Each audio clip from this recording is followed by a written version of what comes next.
¿Qué pasaría si el asesino más famoso de la historia nunca hubiera existido tal como te lo contaron? Tal vez no fue un hombre oculto entre las sombras.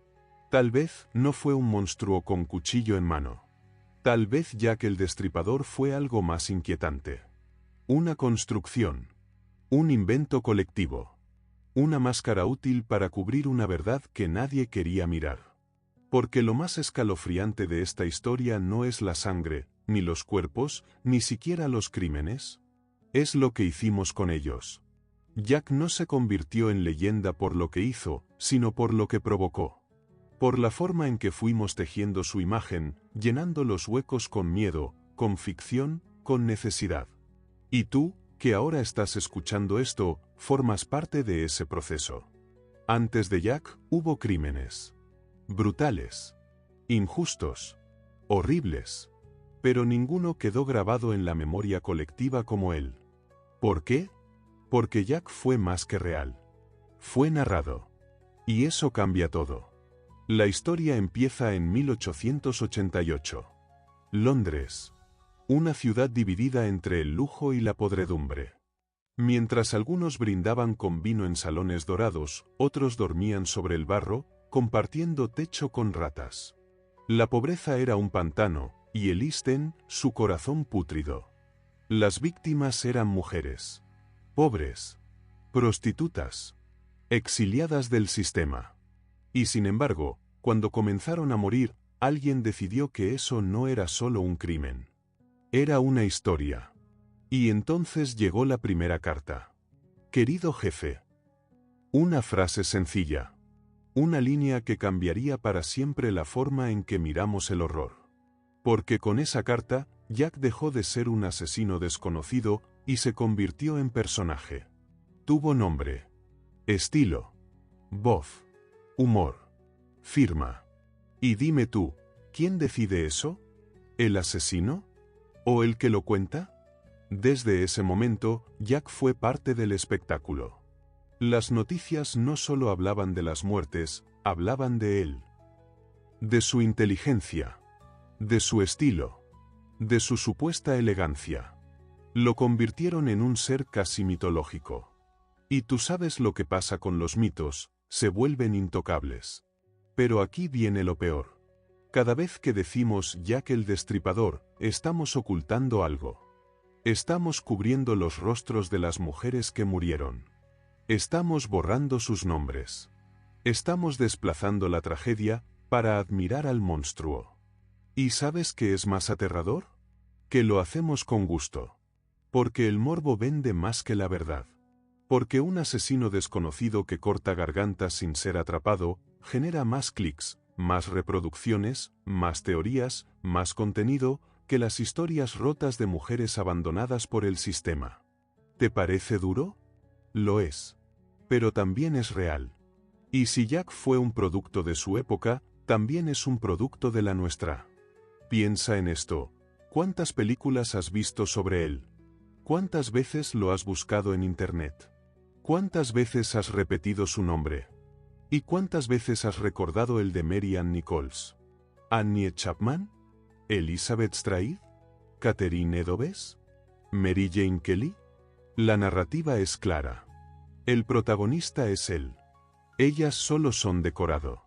Víctimas funcionales para una historia que no habla de justicia, sino de fascinación.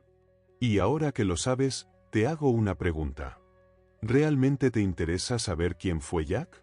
¿O solo quieres seguir alimentando al monstruo? Porque en el momento en que se volvió leyenda, dejó de importar quién lo encarnó. Pudo ser uno. Pudo ser varios. Pudo ser ninguno. El hecho es que construimos un personaje que ya no necesita cuerpo. Solo necesita atención. Y eso es lo más peligroso. Porque un asesino puedes atraparlo. Pero una idea, no. Jack fue una idea poderosa. Una figura útil.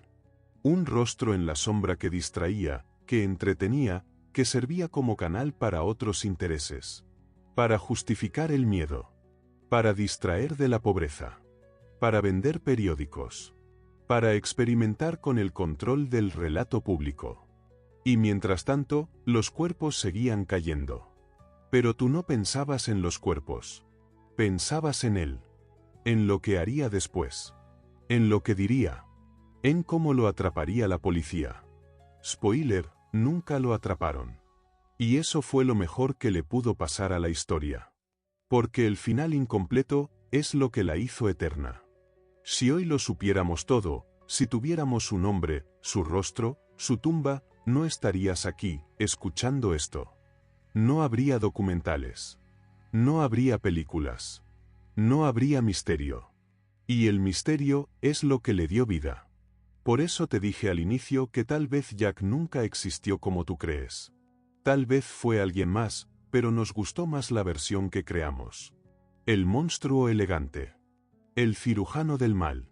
El poeta del crimen. Mentira tras mentira, envoltura tras envoltura, hasta que ya no importó quién estaba debajo. Porque Jack el Destripador no fue un hombre. Fue una idea. Una idea que todos ayudamos a vestir. Y si eso no te incomoda, es porque aún no has visto lo suficiente. Y si este tipo de verdades incómodas despiertan tu curiosidad, entonces este es tu canal. Suscríbete ahora a Relatos Biográficos y prepárate para descubrir las historias que otros prefieren callar. ¿Cómo pudo el asesino más buscado de su tiempo cometer crimen tras crimen en una de las ciudades más vigiladas del mundo? Londres, 1888. No era una ciudad cualquiera. Era el centro del imperio más poderoso de la Tierra. La cuna de la civilización moderna, decían. Orgullosa de su ciencia, de su tecnología, de su policía. Y sin embargo, en medio de todo ese poder, alguien mutilaba mujeres en la oscuridad y nadie podía detenerlo. ¿No te parece extraño? Te han hecho creer que Jack el Destripador era un genio del crimen. Un maestro del escape. Pero, ¿y si la verdad es mucho más simple y más incómoda? ¿Y si no era Jack el que era invisible, sino las mujeres a las que mataba? Porque hay algo que no te cuentan en las películas ni en los libros de historia. Londres estaba partida en dos. Por un lado, el Londres brillante, elegante, cubierto de terciopelo, con carruajes y banquetes. Por el otro, el East End, el basurero humano del imperio. Allí no había luz. Ni ley. Ni futuro. Solo calles húmedas, camas compartidas, hambre, cuerpos vendidos por unas pocas monedas, alcohol barato y un hedor constante a abandono. Y fue ahí donde Jack eligió moverse. No porque fuera su refugio, sino porque sabía que, en ese lugar, nadie vendría a buscarlo. Imagínalo, un asesino camina en la niebla. Se acerca a una mujer ebria, medio dormida en un rincón oscuro. La degüella con precisión. Le abre el abdomen. Luego se marcha. Sin prisa. Sin ser visto. ¿Dónde estaba la policía? ¿Dónde estaban los guardias? ¿Dónde estaba la tan famosa civilización victoriana? Tal vez estaban mirando hacia otro lado. Porque las víctimas eran mujeres pobres. Prostitutas. Sin familia. Sin estatus. Sin voz. Y si tú no vales nada para el sistema, entonces tu muerte, tampoco. Por eso los crímenes siguieron ocurriendo. No porque el asesino fuera intocable, sino porque las víctimas no eran importantes. La ciudad no falló en atraparlo. Falló en protegerlas. Falló en verlas. Falló en querer verlas. Y eso es lo que hace todo aún más oscuro. Porque una ciudad que presume de justicia, pero que solo aplica esa justicia a los ricos, no es una ciudad segura. Es una trampa. Un decorado. Una mentira. El East End no era parte de Londres. Era el sótano donde tiraban todo lo que la alta sociedad no quería mirar. Y en ese sótano, Jack era rey. Podía matar y desaparecer. Podía escribir cartas y burlarse. Podía caminar con los bolsillos llenos de sangre, y nadie lo detendría, porque a nadie le importaba lo que pasaba allí. Y si alguna vez te preguntas por qué nunca lo atraparon, tal vez la pregunta real es, ¿alguna vez lo buscaron de verdad? Porque hay algo que muy pocos están dispuestos a decir: los crímenes de Jack sirvieron. Sí, sirvieron a la prensa, que vendía millones de ejemplares. Sirvieron a las autoridades, que justificaban nuevas leyes y más vigilancia. Sirvieron a los poderosos, que podían culpar a los inmigrantes, a los obreros, a los pobres, mientras ellos seguían en sus cenas de gala. Cada cadáver fue una herramienta. Cada víscera, una excusa. Y Jack, el supuesto loco, fue el engranaje perfecto. Porque si el monstruo vive en el callejón, entonces tú puedes dormir tranquilo en tu mansión. Porque el mal tiene rostro. Tiene dirección. Y no se parece a ti. Pero ahora dime algo. ¿De verdad crees que un asesino así pudo actuar solo? ¿O acaso alguien lo cubría? ¿Alguien con uniforme? ¿Alguien con poder? ¿Alguien que también necesitaba que el Easton siguiera siendo una herida abierta? Y si eso es cierto, entonces Jack no fue un error. Fue síntoma. Fue reflejo. Fue resultado de todo un sistema podrido que necesitaba un monstruo, para no mirarse a sí mismo. Y tú, más de un siglo después, sigues hablando de él. Sigues repitiendo su nombre.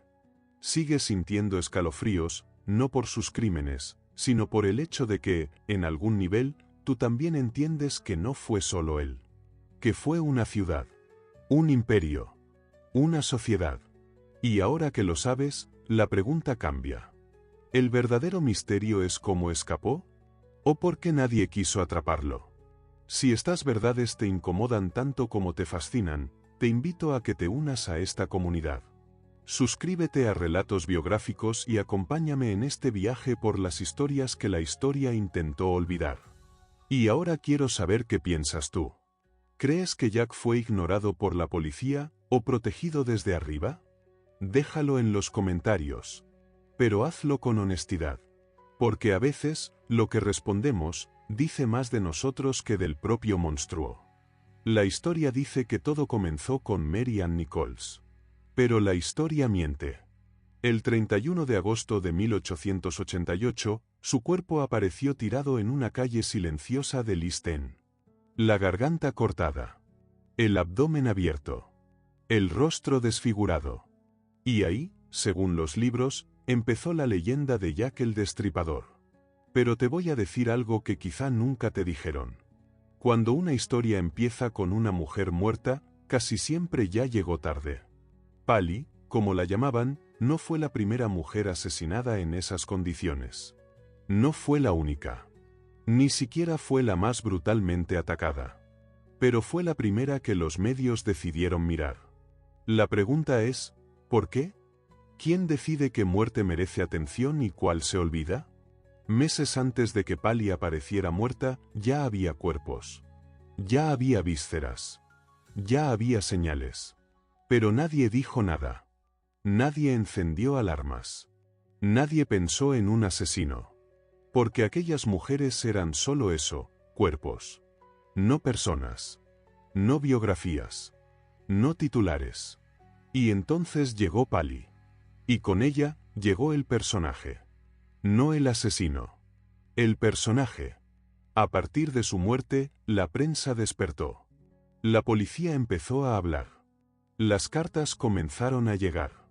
El nombre Jack el Destripador se volvió parte del lenguaje cotidiano. Pero tú y yo sabemos que algo no encaja. Nadie comienza una matanza de forma tan limpia, tan metódica, tan escalofriantemente eficiente. Eso se aprende. Se ensaya. Se afina. Y si eso es cierto, entonces Jack ya estaba ahí mucho antes de Pali. Solo que aún no lo llamábamos Jack. Una mujer llamada Martha Tabram fue asesinada el 6 de agosto. 29 puñaladas. Ni una sola mención en los periódicos principales. Otra, Emma Smith, murió en abril. También era prostituta. También vivía en el East End. Fue atacada por varios hombres, violada y mutilada. ¿Sabías su nombre? ¿Lo habías oído alguna vez? No, claro que no. Porque ellas no encajaban en la narrativa. Porque la historia de Jack necesitaba un punto de partida, y ellas eran solo ruido de fondo. Eso es lo que deberías preguntarte. ¿Cuántas murieron antes de que alguien decidiera que ahora sí valía la pena mirar? ¿Cuántas veces tuvo Jack que matar antes de ser visto? Y entonces te das cuenta de algo aterrador. Jack no se convirtió en mito por su primer asesinato. Se convirtió en mito cuando encontró una víctima que el sistema no pudo ignorar. Mary Ann Nichols no fue la primera. Fue la primera visible. Y eso lo cambia todo. Porque si la historia ignora a las invisibles, entonces nunca sabrás cuántas más hubo. Y si no sabes cuántas hubo, entonces no sabes quién fue Jack. Y si no sabes quién fue Jack, ¿por qué sigues repitiendo su nombre? La cronología oficial es una ilusión. Está construida sobre cuerpos que se pueden contar y sobre cuerpos que se decidieron no contar. La historia tiene memoria selectiva. Y tú, sin saberlo, tal vez llevas años repitiendo esa memoria manipulada. ¿Y si te dijera que el primer crimen de Jack fue borrado intencionalmente? ¿Y si te dijera que hubo víctimas tan horribles como las oficiales, pero que simplemente no fueron útiles para el relato? La prensa necesitaba una historia. La policía necesitaba un inicio. El público necesitaba un monstruo. Y Pali apareció justo a tiempo. Una muerte macabra. Un patrón reconocible. Una ciudad asustada. Era perfecto. Y entonces comenzó la obra. Y las anteriores desaparecieron. Pero tú estás aquí por algo más. No por la historia oficial, sino por lo que no encaja. Y si esto te remueve algo por dentro, si empiezas a sospechar que te han contado solo una parte, entonces este es tu lugar. Suscríbete ahora a Relatos Biográficos. Aquí no te damos respuestas fáciles. Te damos las preguntas correctas. Y ya que estamos hablando de eso, ¿crees que la historia de Jack fue construida para encubrir a las verdaderas víctimas o simplemente para entretener al mundo? Déjame tu respuesta en los comentarios. Quiero saber lo que piensas tú, no lo que dicta el mito. Un asesino mata. Pero Jack escribía. Piénsalo. Un cuchillo puede cortar una garganta. Pero una carta puede cortar la verdad. Y Jack el Destripador entendió eso antes que nadie. El 27 de septiembre de 1888, la Agencia Central de Noticias recibió un sobre. Dentro, una carta escrita con tinta roja. Palabras torpes, pero inquietantes. Firmada, por primera vez, con un nombre que el mundo jamás olvidaría, Jack the Ripper. Y en ese momento, el asesino dejó de ser un misterio. Y se convirtió en un espectáculo. Ya no importaba solo lo que hacía. Importaba lo que decía. Cada palabra, cada frase, era como una actuación. Y tú, como público, no podías dejar de mirar. Querido jefe, decía. Como si fuera parte del equipo. Como si el asesinato fuera solo una parte más de un gran número teatral.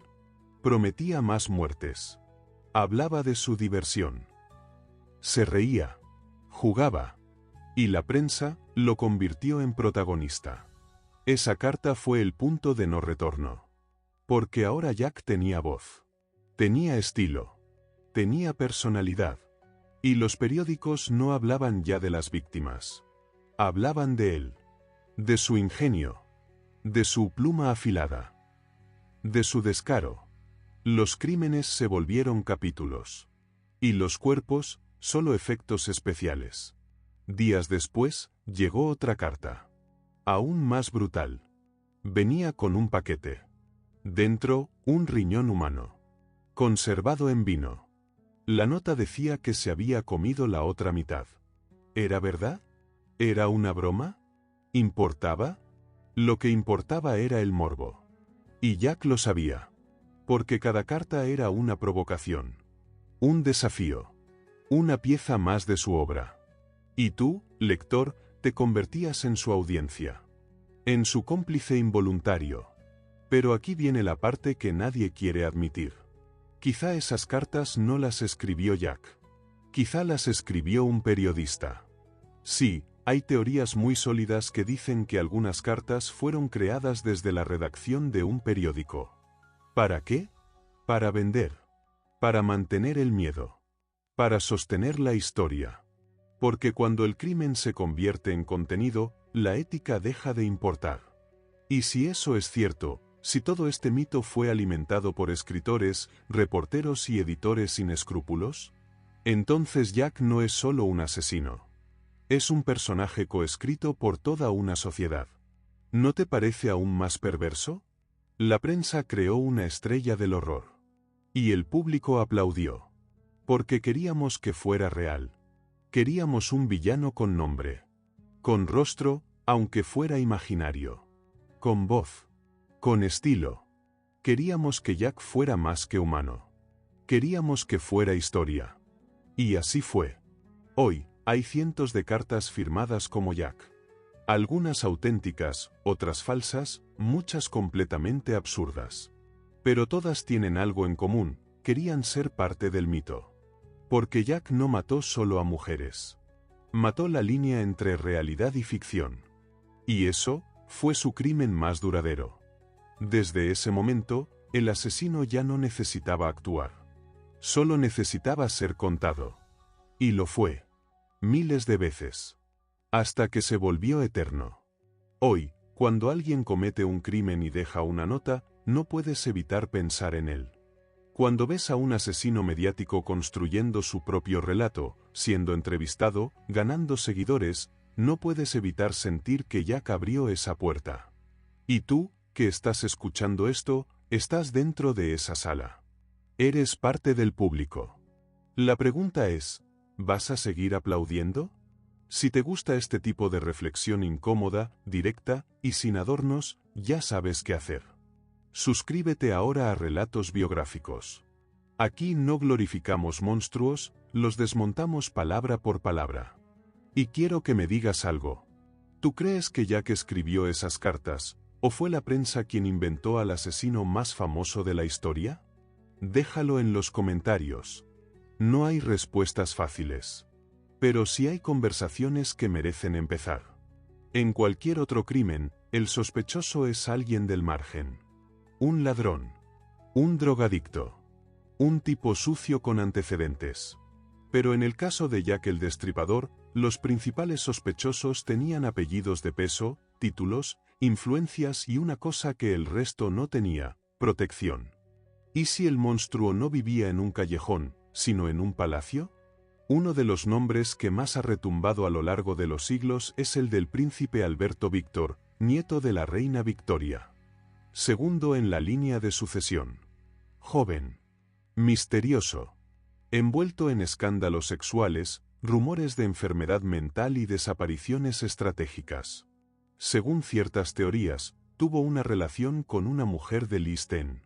Una relación fuera del matrimonio. Una relación prohibida. Y quizá, de esa relación, nació un hijo.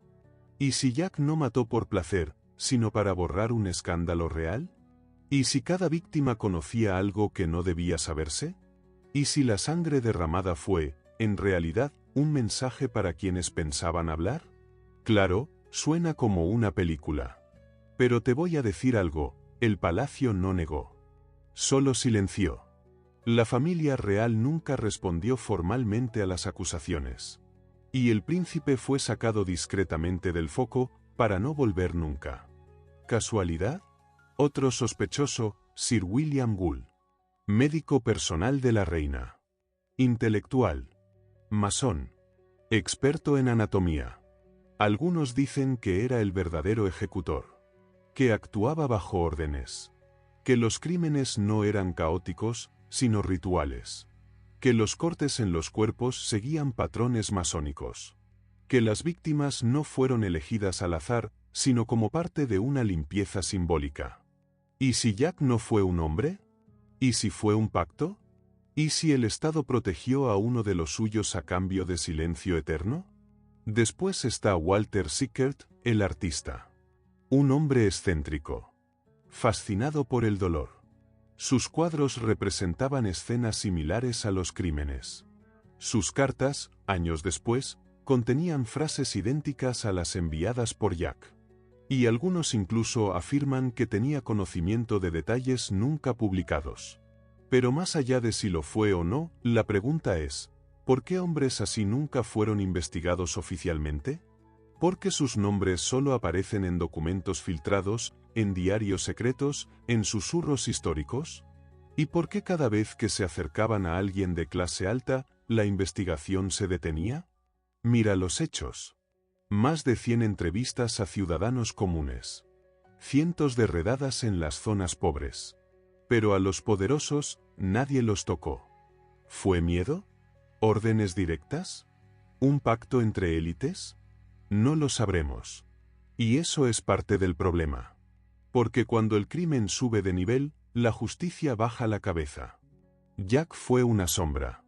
Pero la sombra más oscura no es la que camina por la calle, sino la que se proyecta desde arriba. Y si lo piensas, esa es la razón por la que el caso sigue abierto hasta hoy. No por falta de pruebas, sino porque nadie quiso pisar los terrenos donde caminaban los verdaderos sospechosos. Y si estás esperando una lista oficial de culpables, te decepcionarás. Porque Jack fue más que una persona. Fue un reflejo del poder impune. De un sistema que solo investiga cuando el acusado no lleva corona, ni toga, ni bata blanca. Y tú, que estás escuchando esto, tienes que preguntarte algo más incómodo todavía. ¿Querías saber quién fue Jack, o solo querías asegurarte de que no eras tú? Porque a veces, el verdadero misterio no está en la identidad del asesino, sino en por qué nunca permitieron que lo encontráramos. Y si estas verdades ocultas te hacen querer mirar más allá de la historia oficial, entonces ya sabes qué hacer. Suscríbete a Relatos Biográficos y forma parte de los que no se conforman con la versión fácil. Y dime algo, ¿crees que el caso nunca se resolvió, porque el verdadero asesino tenía demasiado poder para caer? Déjalo en los comentarios. Y di lo que muchos no se atreven. El 9 de noviembre de 1888, Jack el Destripador cometió su crimen más brutal. Mary Jane Kelly. 25 años. La más joven de todas. La más mutilada. Su cuerpo quedó reducido a una masa irreconocible. Fue su último acto. Y luego, silencio. Nadie volvió a morir así. Ni una nueva carta. Ni una amenaza. Ni un nuevo crimen. Solo vacío. Y tú, que vienes siguiendo esta historia, debes preguntarte lo mismo que muchos han temido plantear. ¿Por qué Jack dejó de matar? Porque eso no encaja. Los asesinos en serie no paran. No así. No de golpe. No después de llegar tan lejos. Mary Jane Kelly fue el clímax. La escena perfecta para cerrar la obra. Un acto de horror total. Un grito visual que nadie podría superar. Y entonces, nada. ¿Murió? Algunos creen que sí. Que fue asesinado. Que fue ejecutado en secreto. Que alguien de arriba decidió que el show ya se había salido de control. Y que Jack debía desaparecer antes de que el mito se tragara al sistema. ¿Huyó? Otros aseguran que escapó. Que cruzó el océano. Que siguió matando bajo otro nombre. Que se reinventó en otra ciudad, con otras víctimas, con otra historia. Pero hay una posibilidad más inquietante. ¿Y si simplemente ya no necesitaba seguir? Piensa en esto. Después de Mary Jane, Jack ya no era un criminal. Era una figura cultural. Un símbolo. Había creado suficiente impacto como para vivir sin actuar. Había ganado. Tal vez comprendió que un asesino puede morir. Pero una historia bien construida, no. Jack dejó de matar con cuchillos y empezó a matar con silencio. Porque su desaparición fue más poderosa que cualquier crimen. El misterio alimentó la leyenda. La ausencia, paradójicamente, fue lo que lo hizo eterno. Y si te incomoda esta idea, es porque te obliga a ver algo más profundo. Tal vez Jack no era un enfermo cualquiera. Tal vez era un hombre inteligente, calculador, que supo cuándo parar. Tal vez su objetivo nunca fue solo matar, sino marcar. Dejar su huella. Y cuando lo logró, se retiró. Como un artista después de su obra maestra. O peor aún. ¿Y si no se retiró, porque nunca fue atrapado? ¿Y si cambió de identidad? ¿Y si simplemente se convirtió en otro más? ¿Y si la figura de Jack se deshizo y sus ideas se esparcieron? Porque Jack no dejó un cadáver. Dejó un precedente. Después de él, muchos intentaron imitarlo. En el siglo XX, en el XXI, y hoy, mientras escuchas esto, alguien está planeando convertirse en el próximo Jack. No con cuchillos. No con riñones en cajas. Sino con mensajes. Con símbolos. Con una marca personal de horror. El legado de Jack fue inaugurar una nueva forma de criminal. Uno que busca ser visto. Que quiere ser nombrado. Que quiere quedarse en la cultura. Y lo logró. Tú estás aquí, más de 130 años después, hablando de él. No de Mary Jane Kelly. No de las 5 víctimas. No del contexto. De él. Jack ya no necesita matar. Porque tú lo mantienes vivo. Y eso es el crimen perfecto.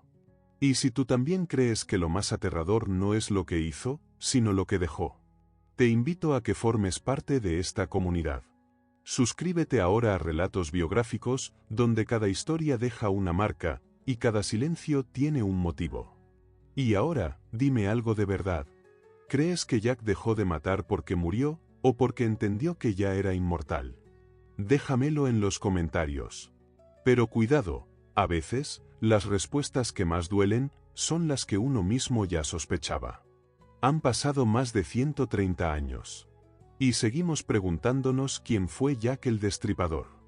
Hemos cruzado siglos, guerras, avances tecnológicos, revoluciones. Pero seguimos mirando hacia el mismo callejón. Ese donde una figura sin rostro se escabulle en la niebla. Y desaparece justo cuando crees que estás por atraparla. ¿Por qué? ¿Por qué no soltamos este caso? ¿Por qué no dejamos descansar a las víctimas, cerrar el expediente y seguir adelante? Porque no se trata de justicia. Se trata de nosotros. Jack el Destripador no es solo una historia macabra. Es un espejo. Uno muy sucio. Muy roto. Muy incómodo. Pero un espejo al fin. Nos muestra lo que somos capaces de ignorar. Y lo que somos capaces de glorificar. Porque no importa cuánto digamos que odiamos a los asesinos, seguimos hablando de ellos. Los convertimos en películas, en series, en novelas, en videojuegos, en mitos. Y cuanto más monstruosos son, más fascinantes se vuelven. ¿No lo has notado? Jack ya no es solo un criminal. Es un ícono cultural. Y esa palabra, ícono, debería helarte la sangre. Lo mencionamos como si fuera parte de una galería de personajes históricos, cuando en realidad es la evidencia de un sistema enfermo. Uno que transforma el horror en entretenimiento.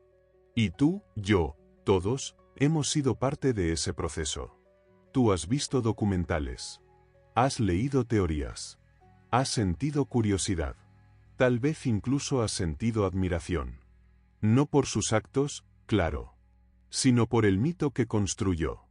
Por el símbolo que se volvió. Y ahí está el verdadero problema. No fue solo él quien lo convirtió en leyenda. Fuimos nosotros. Los periodistas que inflaron su historia. Las autoridades que callaron. Las editoriales que lo vendieron. Las generaciones que repitieron su nombre y olvidaron los de sus víctimas. Y sí, incluso tú y yo, al hablar de él una vez más. Jack no fue un monstruo aislado. Fue el resultado de todo un sistema. Y si eso no te revuelve el estómago, es porque ya te acostumbraste. Hay algo más perturbador que un asesino sin rostro. Y es una sociedad que lo vuelve inmortal. Porque mientras tú sigas diciendo su nombre, mientras sigas compartiendo sus fotos, mientras sigas buscando teorías, Jack sigue ganando. Porque el crimen perfecto no fue no ser atrapado. Fue hacer que lo recordáramos para siempre. Y aquí estamos. Otra vez. Dándole tiempo, atención, voz. Ignorando a las mujeres pobres, invisibles, rotas. Y enfocándonos en el hombre con cuchillo. Como si él fuera el protagonista. Como si su historia valiera más. ¿Y si dejamos de buscar a Jack? ¿Y si, ¿Por una vez, lo soltamos? ¿Y si dejamos de convertirlo en mito, para empezar a recordar lo que realmente importaba? No cómo mató, sino por qué dejamos que lo hiciera. Y si esta reflexión te dejó pensando, si algo de esto se te quedó pegado, si sentiste que esta historia va más allá de lo macabro, entonces este canal es para ti. Suscríbete a Relatos Biográficos y únete a quienes quieren ver la historia con otros ojos. No para justificarla, sino para entenderla. Y tal vez, algún día, cambiarla. Y déjame una última respuesta en los comentarios. ¿Crees que seguimos hablando de Jack porque queremos justicia, o porque, en el fondo, lo convertimos en algo que disfrutamos recordar? Atrévete a responder. Lo que digas, dirá mucho más de lo que crees.